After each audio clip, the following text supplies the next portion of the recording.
And now I ask Archbishop Viganò directly about his excommunication and whether he considers himself to be excommunicated, why or why not. Archbishop Viganò explains, he says, on June 11th, 2024, so this year, I was informed by a simple email without ever receiving any official notification of a canonical trial against me. I was told that if I wish to oppose the accusations made against me, I need to appear in Rome just 9 days later on June 20th, or else to submit my written defense by June 28th, the vigil of the feast of Saints Peter and Paul. I do not believe that such a short time to prepare one's defense. It is given even if you just get a parking ticket. The charges brought against me are completely inconsistent. I am accused of schism for having questioned the legitimacy of Bergoglio and for having rejected Vatican II.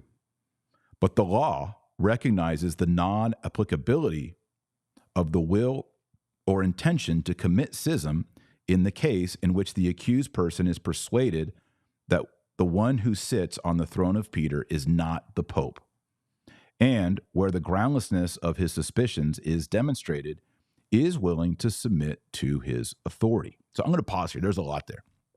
What Archbishop Viganò is saying here is, according to the law, according to his read on it, if someone is persuaded that the one who sits on the throne of Peter is not the Pope, and there are grounds for that, it's not groundless,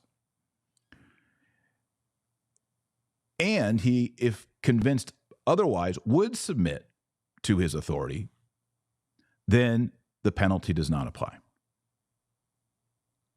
He goes on to say, I consider Jorge Maria Bergoglio an anti-pope, or better said, a counter-pope, a usurper, an emissary of the anti-Catholic lobby that has infiltrated the church for decades.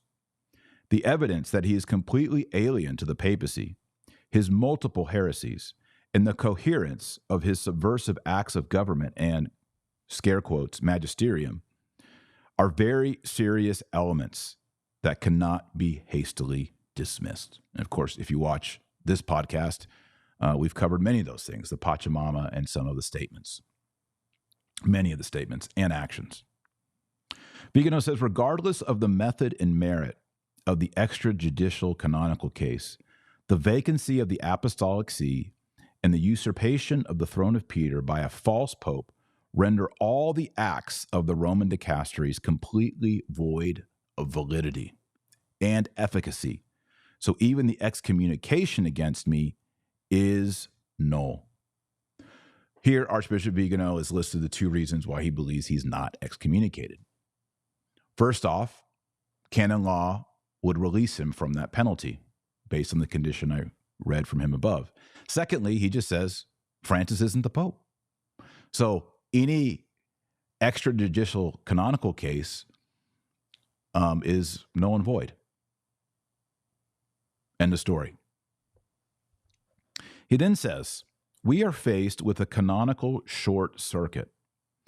The one who holds the supreme earthly authority in the church, at the moment in which he is denounced for heresy, responds by accusing of schism the one who denounces him and excommunicates him. This instrumental use of justice, typical of dictatorships, says Viganò, contradicts the mens, or the mind, of the legislator, and rightly falls under what is foreseen by the bull of Paul IV. It is the very adhesion to heresy that expels the heretic from the church and renders his authority illegitimate, invalid, and null.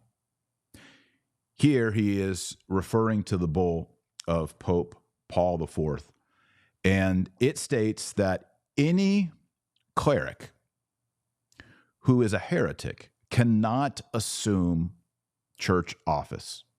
Can't become a bishop, can't become an archbishop, can't become a cardinal, and even says cannot become a pope.